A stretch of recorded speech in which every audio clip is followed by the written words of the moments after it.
Salve Maria Santíssima. Vamos bater um papo aqui. Vamos ver se vai ser rápido ou não. Às vezes eu digo que vai ser rápido, acabo me estendendo um pouco. Hoje vamos falar um pouquinho sobre a desordem desse mundo, né? A desordem na nossa vida e da nossa vida. O professor Sidney Silveira tem um livro chamado A Cosmogonia da Desordem, que eu indico para todos, tá bom? Tá aqui. Deixa eu ver. Está fácil. Mais ou menos fácil. Não tão fácil, nem tão difícil. Esse livro aqui, ó. Cosmogonia da Desordem. É um calhamaço enorme, né? Tô lendo aqui ainda. Agora que eu li umas 160 páginas, são quase 700 páginas aqui. Deixa eu ver. Mais de 700 páginas. Cosmogonia da Desordem. Você percebe que o mundo... Às vezes não é o mundo não, é as pessoas, certo? Quando eu falo mundo eu me refiro a esse sistema mundano, a esse sistema que jaz sobre o maligno. E de fato o mundo continua sendo nosso inimigo. Quando a escritura fala mundo, tem várias conotações. O mundo pode significar a humanidade, né? As pessoas que estão neste planeta Terra, o mundo, o orbis terrestre, ou seja, o planeta criado, o mundo referindo-se ao cosmo, o mundo referindo-se a esse sistema do mal que se levanta contra tudo aquilo que são os valores cristãos, contra Cristo, né? Em várias temporadas. Ora o Senhor fala sobre a inimizade com o mundo, ora o Senhor fala sobre que Deus amou tanto o mundo que deu seu Filho unigênito. São coisas distintas aí, a palavra mundo aplicada. Como é português, a gente não está lendo no idioma original, a gente tem que estudar qual é a aplicação da palavra mundo aí, né? Em cada contexto. Então, hoje nós vivemos tempos onde nós temos que escolher as palavras corretas para usar na internet, no YouTube, no Instagram, no Facebook, nos grupos de redes sociais, porque senão essas palavras parecem preconceituosas, violentas, agressivas, intolerantes. E nós percebemos que o império do mal, ele é descarado. Ora, ele vai agindo, como fala Santo Agostinho e também São João de Ávila. Ora, o demônio, ele vai agindo como um leão, querendo causar medo, querendo amedrontar, colocar terror. E assim foi ao longo da história, através da perseguição aos cristãos, que se estende até hoje e tem se acirrado essa perseguição. Ora rasgada, ora velada, dependendo do país e dependendo da época. Mas também essa perseguição, ela acontece de forma mais velada, através das heresias, através dos embustes infernais. E hoje, sem dúvida, esse mundanismo e também o demônio, ele tem colocado como seu grande aliado a mídia. Nós percebemos, quando nós assistimos os grandes canais de televisão, que a fomentação da gula está muito presente. A fomentação de uma sexualidade bagunçada, desordenada, escravizada, objetificada, ou seja, transformada em objeto, em coisificação, está ali em larga escala. A imoralidade encontra aplausos. A esculhambação, o ocultismo, as mentiras, os enganos encontram nos lares muita audiência.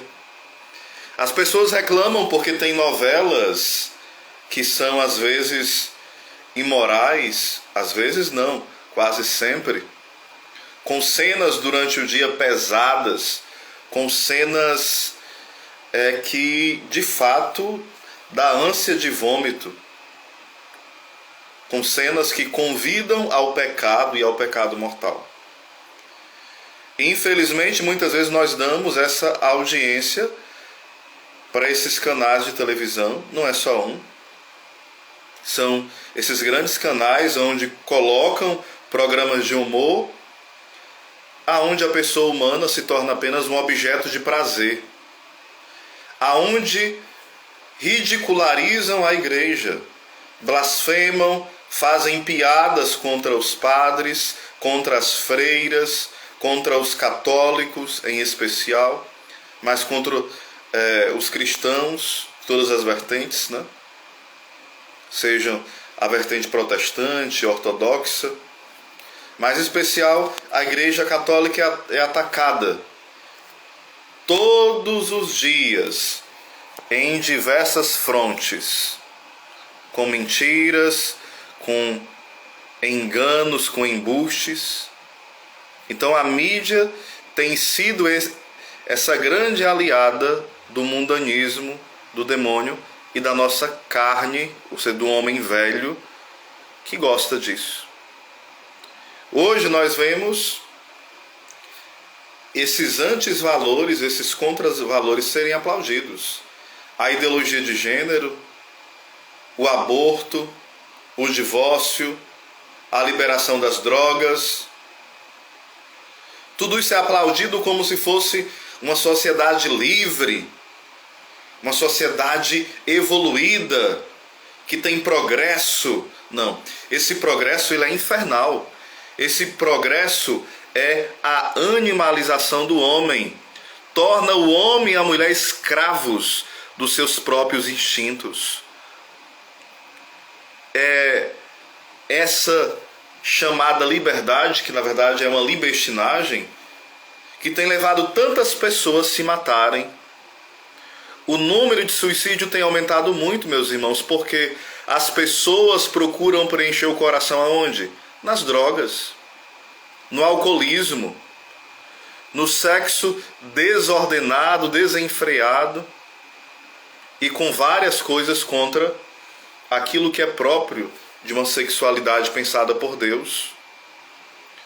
Pessoas viciadas na masturbação, viciadas na pornografia, viciadas em uma vida sem pudor, imoral. Isso já se torna um estilo de vida animalesco, aonde os instintos prevalecem. E o que nós vemos nos ciclos de conversa sempre é aquele ar venenoso, de conversas imorais, de conversas de duplo sentido. Até mesmo pessoas que estão às vezes na igreja, num grupo de oração, falta essa vigilância para alguns. Está numa roda de amigos, só homens, ou então homem e mulher, e ficam soltando esse veneno maligno, esse veneno maldito. Então tenhamos cuidado, porque muitas vezes nós temos entrado nessa onda do mundo. Com medo de ser julgado como diferente, nós entramos nessa onda diabólica de querer ser igual a todo mundo, de querer ser para frente, alguém moderno, progressista, avançado. Não. Esse avanço só nos leva a passos largos para o inferno. Infelizmente, os namoros estão desse jeito. Namoro onde você percebe que até as pessoas brincam, e não era para brincar, é o namorido, é o namorado que já vive como se fosse o marido daquela jovem, ou a esposa daquele jovem. Namoros desordenados, imorais, aonde o homem e a mulher se tratam como dois animais que estão ali para se satisfazer, e somente isso. E reduz o relacionamento a um egoísmo a dois, cada um pensando em si. Às vezes quer satisfazer o outro a nível de prazer, mas pensando em si, no seu ego, esse egocentrismo. E quantas mulheres hoje estão sendo usadas por esses marmanjos? Estão aí iludidas e se deixam ser manipuladas, usadas. Mulheres que são templos do Espírito Santo, mas que muitas vezes se comportam como pessoas que estão desesperadas para arranjar um casamento, para arranjar alguém. E às vezes estranham quando alguém fala que tem uma vida celibatária, que guarda a virgindade, que guarda a pureza. Então é fruto de uma sociedade que esqueceu Deus. Esqueceu Deus e colocou no trono a sua própria vontade. Colocou no trono aquilo que a mídia coloca. Meus irmãos, como é vergonhoso. Quem dá mais audiência para esses canais imorais, malignos, profanadores, blasfemadores, iníquos, são os católicos. Que dão audiência a essas novelas que difamam a família, que difamam o que é o casamento, que difamam e deformam o que é a Santa Igreja Católica. E nós estamos dando audiência a programas de humor, a novelas, a jornais militantes que só falam contra a Santa Igreja. Quando tem um problema com o padre, é a semana inteira falando daquele padre. A semana inteira. É meia hora, 20 minutos de entrevista. E depois, se caso descubra que é mentira aquilo tudo, a nota de retratação, se é que ela venha a existir, é pequena. É uma semana difamando, e se descobrir que é mentira, passa 3 minutos dizendo que se enganou. Não, a gente se enganou, esse padre aí não está fazendo isso não.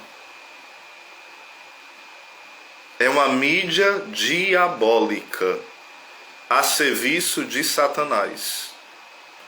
E que muitas vezes nós damos audiência, e damos audiência diariamente, e estamos, de uma forma indireta, também servindo ao inimigo.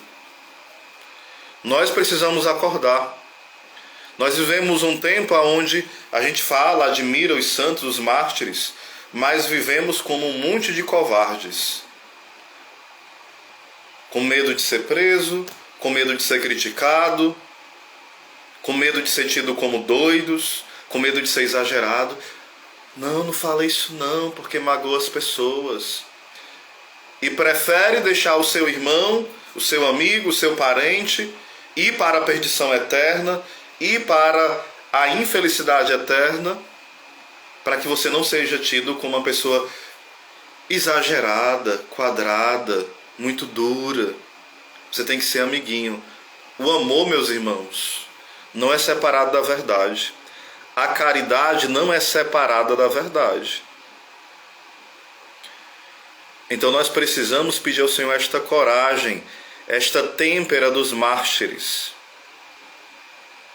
Mas se nós não temos coragem de deixar nem as coisas mais simples, se a gente não tem coragem de deixar de falar nem da vida alheia, não tem coragem de deixar nem um pecado, às vezes, um pecado que a gente está escravo dele acabando com a gente. Não tem coragem de deixar um namorado ou uma namorada que usa a você e você usa ele. Aí vai os dois de mão dada, abraçadinho, com um beijinho, para a perdição eterna. Quantos namoros hoje, como eu ia dizendo? É um egoísmo a dois. As pessoas não entendem mais o que é namoro. Depois vou fazer algumas lives aqui sobre relacionamento, tá bom? E não pense que eu não errei muito nessa área. Errei bastante. Sei do que estou falando, desses erros grotescos que existem no namoro. Ciúme desordenado, desconfiança, egoísmo a dois, dependência afetiva. E hoje nós somos pessoas fracas. Fracas porque tudo a gente se magoa. Mas por que nós somos tão fracos assim? Primeiro porque não rezamos. Ou rezamos muito mal e pouquíssimo. Segundo porque a gente não comunga ou comunga muito mal. Fica conversando a missa inteira, olhando o celular, reparando a vida dos outros na missa, distraído, dormindo, cochilando na missa, e depois vai comungar. E quando comunga, não faz ação de graças. Não adora o Senhor. Ou então, quando está na procissão, que o pessoal chama de fila da comunhão, né, fica ali, dando tchauzinho, como se fosse um momento de pedir voto. Ou seja, nós vivemos as coisas espirituais como se fosse um passatempo, como se fosse uma coisa, um parque de diversão. Tô na oração, não levo a sério. Tô na missa, não levo a sério. Tô rezando o texto, não levo a sério. A gente começa a rezar o texto, mal começa a dizer em nome do Pai, do Filho e do Espírito Santo. Claro que abrir a boca, tá com sono, é normal, porque repetir as coisas é algo terapêutico também, né? Então o texto é algo, além de espiritual, algo que é uma terapia, que de fato pacifica até fisicamente, né? É normal. Mas às vezes a gente se entrega à preguiça, aquele sono, né? Na hora do texto, aquela coisa toda. É normal abrir a boca, não quer dizer que é o demônio, não. É normal. O que não é normal é a gente sempre rezar o texto mal, sempre comungar mal, sempre fazer as orações, a adoração de forma distraída, alimentar as nossas distrações. Então, repito, por que nós somos pessoas tão fracas? Primeiro porque nós somos mesmo, somos seres humanos, somos frágeis, somos, normal. Mas é porque nós alimentamos nossa fragilidade. Nós não alimentamos a nossa vida espiritual de forma robusta e séria. E nós fazemos o quê? Alimentamos o nosso olhar, o nosso ouvido com porcaria. Como é que você e eu seremos pessoas fortes, pessoas valentes, pessoas determinadas, se a gente passa o dia alimentando a nossa alma, o nosso ouvido, o nosso olhar, a nossa mente com porcaria? Vai ficar uma pessoa fraca, que tudo se magoa, se chateia, com tudo fica assim, ninguém falou comigo, ninguém me ama, ninguém me entende, ninguém se importa comigo, aquele milindre todo. Nós nos sentimos sozinhos, sim. Muitas vezes eu me sinto só, você se sente só. Às vezes a gente está cercado dos familiares, de uma multidão de pessoas, mas está se sentindo só.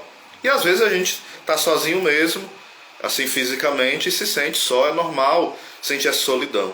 O que não é normal é a gente sempre estar culpando as pessoas do nosso sofrimento, culpando as pessoas dos nossos fracassos, culpando todo mundo porque a gente não é feliz, e achando que Deus é culpado, que a igreja é culpada, que o político é culpado, que o professor é culpado, que minha mãe, meu pai, meus irmãos são todos culpados. Eu sou o único inocente. E começamos uma vida onde nós somos vítimas, vítima no sentido pejorativo. Coitadinho de mim, fica com pena de si mesmo. Isso leva o quê? A um processo de vazio cada vez maior. Leva tantas pessoas a se entregarem a uma revolta contra o mundo. Quando eu falo contra o mundo, é o mundo criado por Deus, certo? Quantas vezes nós somos assim, meus irmãos? Pessoas fracas, porque só escuta música que é uma porcaria. Música de roedeira, música de esculhambação, de adultério, de infidelidade, daquela dor de cotovelo, músicas que não presta pra nada, só pra pessoa ficar ali triste, toda acabada, e vai escutando, a pessoa já tá triste, aí vai escutar o dia todinho só jornal sobre morte, tiro, roubo, aí vai ficar feliz? Não, vai ficar ainda mais ansioso, mais ansiosa, mais depressivo. Só escuta jornal direto, de manhã, de tarde, de noite, só notícia ruim. Aí vai ficar com raiva direto, triste, sem esperança. Aí depois vai querer curar a tristeza como? Ouvindo música de roedeira. Sertanejo universitário, brega, forró esculhambado, funk, todo tipo de doidice. No lugar de ir na casa ter um momento de silêncio, assistir um filme católico, ou um filme bom para a família, com a família, a rezar uma novena, rezar o texto em família, assistir a missa e participar, ler as Sagradas Escrituras, ler o catecismo, ler um livro espiritual, fazer um curso interessante pela internet, tem um monte de curso sobre a doutrina da igreja, sobre os santos de graça. Mas não, a pessoa ela está afundada e ela vai buscar o quê? Ficar mais afundada ainda. E às vezes ela está triste e vai buscar aqueles amigos que são piores do que ela. Piores como? estão mais afundados do que ela no pecado e vai ajudá-la a se afundar mais ainda no pecado. Eu estou dizendo isso para nós nos alertarmos. Talvez vocês não vivam isso, mas não ache que você não tem um risco, ou eu, de viver isso. Nesse tempo de pandemia, especialmente. A pessoa está ali meio triste, meu Deus, estou sozinho em casa, não tem nada para fazer. Pois leia as Escrituras, reze com ela, louve, clame, chore, leia o catecismo, assista os vídeos bons, vá lavar o banheiro, vá arrumar a casa, vá mudar uma coisa do canto, vá fazer uma coisa útil, vá evangelizar alguém, vá dar um bom conselho para alguém, mesmo que seja pelo WhatsApp, ou mesmo que seja de outra forma.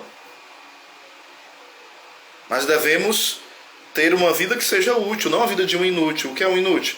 É alguém que vive culpando os outros do seu erro, dos seus fracassos, vive reclamando de Deus, de todo mundo, e nunca faz nada para melhorar. Quer que Deus faça tudo por ela, como se Deus fosse um empregadinho, como se Deus fosse o nosso escravo, como se Deus devesse alguma satisfação para nós. Se eu fosse Deus eu fazia assim. Pois fique querendo, você nunca vai ser Deus. Pois fique querendo, eu nunca vou ser Deus, nunca. A nossa mania é porque nós queremos ser o próprio Deus sem Ele. E ainda dizer, se eu fosse Deus eu fazia assim. Por que Deus fez assim? Ele deveria ter feito assim. Não pense que lives como essa dá audiência, não. As pessoas ficam com raiva quando escutam isso às vezes. Porque ela quer ouvir assim: olha, você é lindo, maravilhoso. Olha, você é cheirosinho. Perdão, as pessoas querem coach. As pessoas querem assim, aquela fantasia, que todo mundo diga que ela é legal, bonita, poderoso, poderosa. Não. Nós somos fracos, miseráveis, podres, imundos, sujos, mas Deus nos ama. Deus nos ama. E Ele ama esse verme que muitas vezes nós somos. Esse vermezinho de Jacó, como fala as Escrituras. Deus nos ama com amor eterno, com amor misericordioso. E Ele diz para ti, diz para mim: olha, tu és meu filho, tu estás na sujeira, na imundície, na podridão, estás me traindo, na infidelidade, mas eu seria capaz, como fala São João de Ávila, se preciso fosse, ficar pregado na cruz até o dia do juízo final para salvar a tua alma. Porque a minha vida, eu que sou o teu Deus, a minha vida é buscar a tua vida para mim, porque eu te amo. Eu não preciso de ti, mas eu te amo.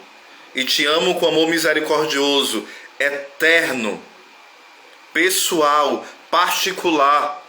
E você não está sozinho, porque eu sou o teu Deus. Ou seja, meus irmãos, o Senhor nos ama, não é porque a gente é bonito, legal, cheio de coisas boas. Quem nos deu essas coisas boas já foi o Senhor. Não precisa ficar orgulhoso. Fala São Paulo o seguinte: do que vou me gloriar? Se for me gloriar, vou me gloriar nas minhas fraquezas. Não é me gloriar, eu sei pregar. Quem foi que deu a inteligência? Foi Deus. Eu sei cantar. Quem foi que deu a voz? Foi Deus. Eu sei cozinhar. Quem foi que deu a comida? Quem foi que deu o dinheiro para comprar a comida? Quem foi que te deu o talento de cozinhar bem? Foi Deus. Glória a Deus. A Ele. A Ele que manifesta os seus dons, os mais simples, discretos e os mais pomposos e perceptíveis. Tudo vem dEle. Tudo é dele, é tudo para Ele. Só que nós queremos que as pessoas nos elogiem, reconheçam o nosso valor enorme, porque sem nós o mundo seria um caos, seria tão triste sem nós. Não, meu irmão, você só faz diferença quando você está unido a Deus. Quando eu não estou unido a Deus, eu sou um traste, eu só faço atrapalhar a vida dos outros. Então a gente precisa se unir a Deus, senão a gente vira uma peste. Fofoqueiro, mentiroso, tristonho, resmunguento, caluniador. Uma pessoa que só quer se aproveitar dos outros, engana, passa a perna, cheia de vícios. cheio de vitimismo, hipócrita. Tudo isso e muito mais sem Deus nós somos capazes de vivenciar. Você e eu sem Deus somos capazes de fazer qualquer coisa, matar alguém, roubar, caluniar de forma fria. Se você acha que não é capaz disso, meu irmão, você não se conhece. Você não conhece o que é a miséria humana. Você fala, não, eu jamais seria capaz de fazer isso. Como você está enganado. Como você está iludido consigo mesmo. O segredo da vitória fala o livro Combate Espiritual. É confiar em Deus e desconfiar de nós mesmos. Confiar no Senhor é o segredo da vitória e de desconfiar de nós mesmos.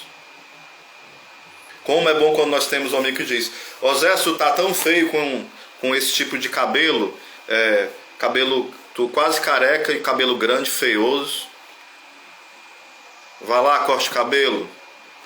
Oséias, tu fala comigo, tu tem mau hálito, cuida desse mau hálito. É um amigo esse daí, é ou não é? Tá me ajudando a cuidar do mau hálito, chupar um bombonzinho, escovar melhor os dentes, tratar o intestino. Oséias, tu grita muito. Imagina aí, alguém escuta a minha pregação, aí depois termina a pregação e vai dizer: Oséias, tu deveria falar um pouco mais devagar, deveria falar mais baixo ou mais alto um pouco, deveria explicar melhor tal coisa. Essa pessoa, ela está me ajudando. Mas aquele que me vê no erro, me vê cometendo várias coisas, fala: olha, legal, não, Deus te entende. Deus te entende. Meu irmão, isso não é misericórdia de Deus, não. Você dizer que Deus entende a pessoa e ela pode continuar no pecado. Pode continuar roubando, mentindo, se masturbando, no adultério, na fornicação, assistindo novela, com preguiça, desonrando teu pai e tua mãe. Deus te entende. Isso é loucura. Loucura. Isso é jogar a pessoa no abismo. Isso não é amizade. Um amigo desse não é amigo nem da onça. Um amigo desse é um desprestígio para essa pessoa. Um amigo que alimenta os meus vícios. Um amigo que alimenta o meu ego, os meus maus hábitos. Que amizade é essa? Uma amizade dessa me leva a ser uma pessoa cada vez mais animalesca. E é isso que eu falava durante a live, né? Que aquilo que nós vamos vendo na mídia nos leva a ter uma vida muito animalesca. É viver com raiva. Parece um cachorro, né? Só com raiva dos outros. Viver ressentido, com mágoa de todo mundo. O nosso coração, nossa alma, no lugar de ser um santuário de vida, se torna um cemitério e tem raiva de todo mundo. Ei, Osés, conhece tal pessoa? Conheço, mas não gosto não. Conhece tal pessoa? Conheço, mas tenho raiva dele. Aí começa a ter raiva de todo mundo. E o coração se transforma num cemitério, num local cheio de cadáveres, num local de podridão. Aí a pessoa começa a ter raiva de tudo e de todos. A pessoa começa a ser escrava dos vícios. Para ela ficar satisfeita, ela quer ver pornografia. Ela quer masturbar-se, ela quer ter relação antes do casamento. Ela quer viver na sodomia. Ela quer ter 2, 3, 4, 5 namorados, ficar com um e com outro, com um e com outras. E acha normal viver como bicho. E é isso que a mídia quer que você aprenda a viver como bicho. Não questione nada, acredite em tudo, viva apavorado, escravo dos seus desejos. Eu quero fumar, eu fumo. Eu quero beber, eu bebo. Eu quero comer até me estufar e morrer doente, eu como. Eu quero ter 3, 4, 5, 6 namoradas, eu vou ter. Mas eu quero namorar com uma pessoa do mesmo sexo. Então eu posso namorar e posso ter 2 namorados do mesmo sexo que eu e não tem problema nenhum, tudo tá normal.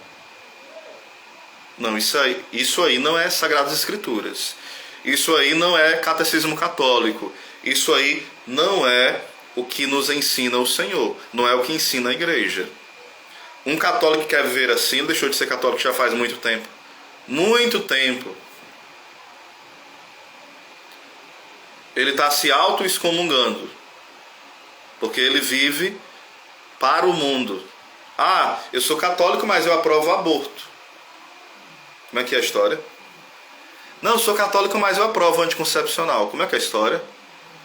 Ah, eu sou católico, mas eu voto em partidos abortistas, eu voto em candidatos que aprovam o casamento gay, que aprovam ideologia de gênero, que aprovam liberação das drogas, que aprova divórcio e aplaude, que aprova promiscuidade, que aprova amordaçar as pessoas, porque hoje também até nas redes sociais estão querendo amordaçar as pessoas. Tem coisas que na rede social a gente tem que falar mudando a palavra, colocar um sinônimo para não ser bloqueado. Não sei nem se essa live vai ficar aqui, né? Porque quando se fala verdades, vez ou outra, vem ali o cancelamento, o bloqueio. Mas aqueles que ensinam a mentira, a prostituição, o engano, o ateísmo, a indiferença religiosa, o ódio a Cristo e a sua igreja, esses não. São aplaudidos. Aplaudidos. E nós somos pessoas, não, eu sou da paz, sou tão tranquilo, não digo nada contra ninguém, cada um viva a sua vida, cada um sabe o seu erro. Não, isso aí não é cristianismo, não. Em Mateus capítulo 25,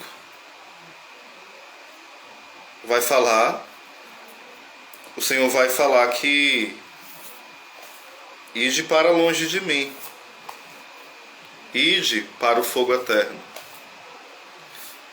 né? E ele vai falar que é preparado para o diabo e os seus anjos. O inferno foi preparado para nós. Mas qual é o grupo de pessoas, um dos que vão para o inferno? Qual é? Um dos grupos que vai de multidão para o inferno. Os omissos. O pecador omissão ninguém fala. Vocês já ouviram alguém falando do pecado da omissão? Bem-vindo, Iramaia, também o Mário, aí também. O Wilson, é esse o nome? Wilson Carvalho. Vocês já ouviram alguém explicando o pecado da omissão e como isso é grave, explicando a fundo? E como isso pode levar para o inferno? É o que nós rezamos no Confesso. Confesso a Deus Todo-Poderoso e a vós, irmãos e irmãs, que pequei muitas vezes. Não é pouco. Você fala, mas tipo assim, numa pregação, você escuta as pessoas falando sobre esse tema, é muito difícil. É ou não é, Régia? As pessoas geralmente não falam numa pregação sobre esse tema, infelizmente. Infelizmente. Jesus vai falar o quê? Estive com fome e não me deste de comer. Estive com sede e não me destes. Ou seja, não fazer o bem podendo fazer é um pecado de omissão. Eu posso corrigir alguém e não faço essa correção. Eu posso ajudar um irmão financeiramente, espiritualmente, moralmente, afetivamente, ajudar, socorrer, e eu não faço, é um pecado de omissão. E às vezes nós não ajudamos, primeiro com a preguiça que a gente tem de ser santo, né? Segundo, porque a gente é muito covarde, porque a gente vê o irmão na perdição e fala, não, eu não vou me meter não. Às vezes é um irmão seu, de sangue. Às vezes é um primo seu. Às vezes é o seu pai, a sua mãe. E você, não. Deixa pra lá, vou rezar, Deus ilumina. Mas Deus quer iluminar aquele irmão pela tua oração, pelo teu sacrifício e pela tua boca. Pela tua boca. Entenda, corrigir não é ser um chato. Porque hoje as pessoas acham que pregar o evangelho é ser chato. Tem gente que é chato demais. Tem gente que passa o dia todo falando de Deus, mas não é um anúncio do evangelho, não, é uma chatice. Pessoas chatas vai transformar o outro em ateu. A pessoa nunca mais vai pisar nem na igreja, não vai nem querer saber da Bíblia, nem querer saber do catecismo, nem querer saber da vida dos santos. Vai dizer o seguinte: rapaz, peraí, se eu for para a igreja, se eu rezar, eu vou ficar chato igual você? Insuportável? Inconveniente? Vai, então eu não vou nunca para lá não, vou virar ateu. Porque uma coisa é corrigir com amor, com cuidado, com zelo pela alma da pessoa. E com amor não quer dizer assim, com florzinha não. Se for para dar florzinha, dê. Se for para dar cajado, dê. Cajado não é espancar a pessoa não, entenda. Cajado é ser mais firme. É isso que eu estou dizendo. Só que muitas vezes, ou a gente é omisso e não fala nada, ou é aquele chato. Ei, não é para fazer isso não, viu? Que é pecado. Ei, não é para fazer isso não, viu? Que não está na Bíblia. E a pessoa passa o dia todinho sendo insuportável, chato, um juiz de todo mundo. Eu não estou dizendo que é para ser assim. Porque o mundo já está cheio de pessoas insuportáveis desse jeito. O Evangelho ele tem um sabor de eternidade. E quando você vai corrigir alguém, a pessoa tem que sentir que ela é tão amada que ela vai dizer: poxa vida, irmão, você está certo. Eu vou lutar, me ajuda? Estou errado mesmo. Eu estou me destruindo. Me ajuda, eu não consigo não. Faz anos que eu tento. Eu já estou tão mergulhado no pecado que eu não consigo. Ou talvez a pessoa diga assim: tá certo, reze por mim.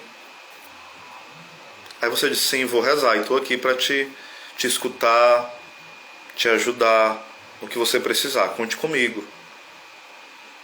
Eu estou aqui para ser presença do amor de Deus para ti.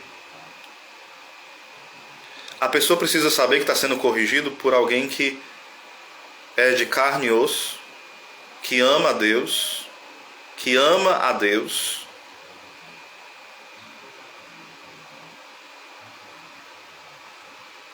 Exato. É uma pessoa que ama a Deus e quer a salvação dela. E também está lutando para ir para o céu. Porque às vezes nós podemos ser tão moralistas, né? Eu posso estar pregando aqui para vocês, aí vai tudinho para o céu e eu para o inferno. Ô negoção, né? Fazer igual o cearense. Ô negoção. Uma coisa dessa. Eu prego para 1000 pessoas, tudo vão para o céu e eu vou para as profundezas do inferno. Porque muitas vezes a gente é assim, a gente é hipócrita. A gente evangeliza os outros e faz tudo o contrário.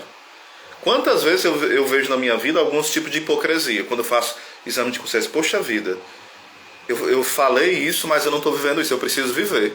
Eu estou sendo um hipócrita. Eu estou sendo fingido. Eu estou sendo um frouxo. Eu não estou lutando para ver a santidade como eu deveria. Quantas vezes eu me deparo pensando nisso, né? Só que não espere pregar para as pessoas quando você estiver santo, não. Aí imagina, você morre, nem é santo e nunca pregou para ninguém.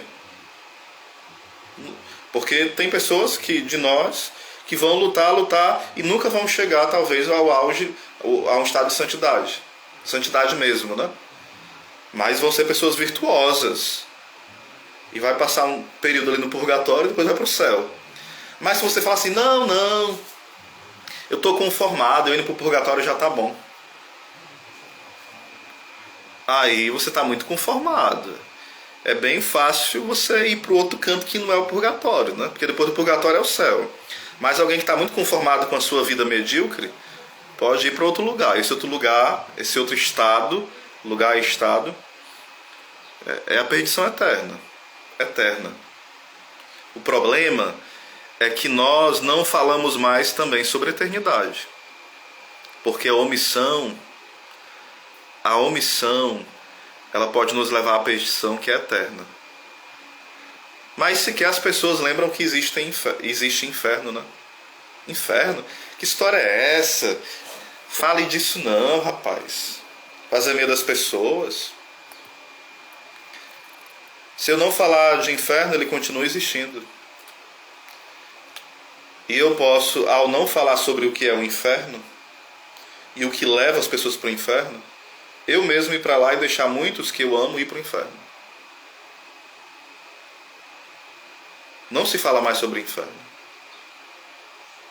Meus irmãos, Deus não nos quer no inferno.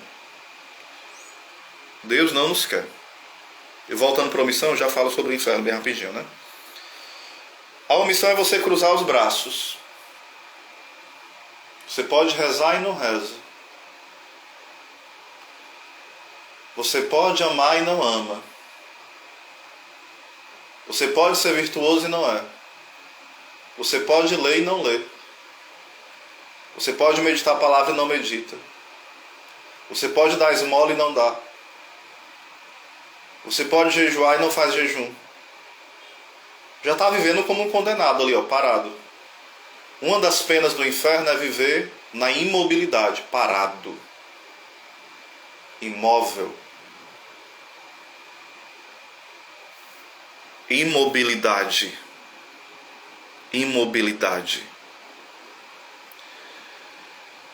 Não se prega mais sobre o inferno porque as pessoas acham que isso é muito duro. Vai fazer medo às pessoas. É um erro grotesco isso. Até porque, meus irmãos, a gente deve ter medo do inferno? Deve. Não deve ficar desesperado, né? Ah, meu Deus, vou pro inferno, aquela coisa louca que entra no desespero. Não, o desespero é uma armadilha do demônio. Devemos confiar na misericórdia de Deus, lutar para não pecar, confessar, comungar, lutar mesmo contra o nosso pecado. Mas devemos meditar sobre o inferno. Os santos falavam inúmeras vezes sobre o inferno. A Virgem Maria mostra para as crianças de Fátima o inferno. Jesus mostrou para Santa Teresa de Ávila o lugar que esperava ela no inferno se ela não mudasse de vida. O Senhor mostrou para Santa Teresa de Ávila o lugar que esperava por ela se ela não deixasse aqueles viciozinhos que ela tinha. Não era pecado mortal não, viu? Era aquelas escravidões que ela vivia e que poderia levá-la ao pecado mortal.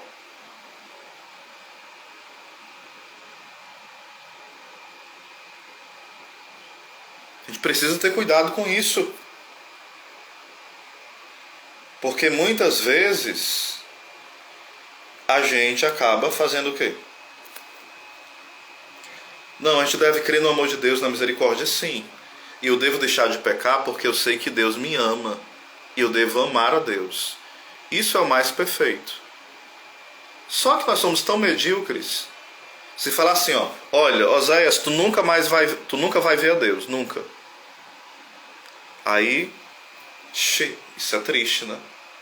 Mas se disser assim, Oséias, tu vai queimar no inferno, tu vai ter uma tristeza eterna, tu vai sofrer muito, aquele barulho insuportável tu vai ter a vida inteira no inferno, aquela sede eterna, aquelas visões feias eternas, as dores eternas, tudo o que você imaginar de dor, de feiura, de fedido, de fétido, de sujo, de angústia. Imagine isso multiplicado 1000 vezes e eternamente. A pessoa tem mais medo disso do que não ver a Deus. Por quê? Porque nós amamos pouco a Deus. Nós amamos pouco. A pior pena do inferno é nunca ver a Deus. É a pena do dano que nós chamamos, né? Por isso que fala assim, as almas danadas do inferno. A palavra danado quer dizer amaldiçoado, maldito. Então são as almas malditas, as almas danadas do inferno. Por que malditos? Porque são ditos como mal. São malditos. Ditos pessoas más, que vão para o local dos maus, daqueles que não querem ver a Deus. E Deus não vai obrigar ninguém a ver se a pessoa não quer ver Ele. Vocês estão entendendo? E o que leva uma pessoa para o inferno é o pecado mortal. Se a pessoa morre em pecado mortal, ela vai direto para o inferno. Não tem como saber se alguém morreu no pecado mortal, porque ela pode ter tido um arrependimento perfeito na hora da morte. Então você e eu não podemos dizer, essas pessoas que eu conheço estão no inferno porque viviam no pecado mortal. Nós não sabemos o mistério que aconteceu entre ela e Deus na hora da morte. Não é tão fácil a contrição perfeita na hora da morte, mas ela pode ter tido. Então deixa ela e Deus, não somos nós. Nós temos que ensinar o que leva para o inferno, que é o pecado mortal. Pecado mortal é estar separado de Deus, é desobedecer de forma grave os mandamentos. E quando a pessoa confessa e fica escondendo os pecados, essa confissão é inválida. Não vai ser absolvida se ela esconde pecados, né? Eu lembro que no livro do Monsenhor de Segui, sobre o inferno, ele vai dizer o seguinte, que muitas pessoas preferem não falar do inferno, como se isso resolvesse, para que eles possam não ir para lá, né? Aí conta lá que certa vez um capelão dos militares lá, né, estava pregando sobre o inferno, aí depois um militar foi lá zombar dele, do padre que pregou sobre o inferno, bem duro, né? Aí ele bateu lá na porta do padre e falou assim, padre, no inferno eu vou ser cozido, ser assado ou ser torrado? Zombando do padre, né? Aí o padre falou assim, ó, quando você estiver lá você vai saber. E fechou a porta na cara dele. Esse homem, depois de muitos anos, o padre viu um homem já idoso, né? E disse, padre, queria agradecê-lo. Eu sou aquele homem que foi lá blasfemar contra a sua pregação. E aquela palavra sua ficou na minha cabeça martelando direto. Então eu me converti, me confessei, fiquei buscando a vida na graça, fiz penitência. Se eu não me engano, ele tinha se tornado religioso, de uma ordem religiosa, se eu não estou equivocado. Ou seja, aquela palavra dura daquele padre não levou aquele homem a se desesperar, mas se converter. Se converter. Claro que a forma que nós falamos do inferno não é igual aos protestantes. É uma forma católica. É a forma correta de ensinar. É uma forma dura, mas cheia de misericórdia. Não é aquela ameaça, ó, venha para cá aceitar Jesus, senão você vai para o inferno. Senão você adoece. Senão você não fica rico. Senão você não vai ter emprego. Não, não é essa loucura não, certo? Não é. Então nós precisamos falar de forma clara, em português. Quem vive no pecado mortal está caminhando e já está no estado de condenação, se não se arrepender, se não se confessar, se não mudar de vida e morrer desse jeito sem se arrepender, vai para o inferno. Só que primeiro eu preciso apresentar Jesus para ela, não é chegar falando do inferno logo não. A gente tem que saber fazer as coisas, né? Às vezes a gente pode se comportar igual protestante. Primeiro, a pessoa tem que saber quem é Jesus, o que é o amor de Deus, o que é o pecado. Porque se a criatura não sabe nem o que é pecado, nem o que é o amor de Deus, nem quem é Jesus, ela está pouco se lixando para o inferno. Se ela não sabe nem quem é Jesus, nem o que é o amor dele, nem o que é a salvação, não sabe o que é o mistério da redenção, o sangue de Cristo derramado por nós na cruz, aquela pessoa pouco vai se importar se existe inferno ou não. Se ela não conhece o básico, né, daquilo que ela deveria saber. Mas eu falo que a gente deve falar sobre essas realidades da forma correta. Não é chegar brigando, não. Ei, deixa esse pecado, senão tu vai para o inferno. Se a gente não souber falar, leva uma mãozada na cara, né? Ou a pessoa se intriga com a gente. Aí daqui a pouco a gente falando sobre o inferno, está intrigado com os outros, está pecando mais. Tem que saber fazer as coisas. Não é agir igual doido, não, né? Entendido, gente, até aqui? Sim ou não? Tá tranquilo aí a pregação?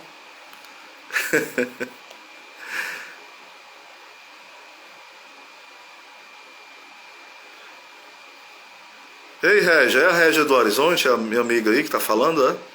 Ou é outra Régia? Que às vezes é o mesmo nome, né? É a Régia de Horizonte, minha amiga aí que dá os cursos de FB também, que dava com a gente.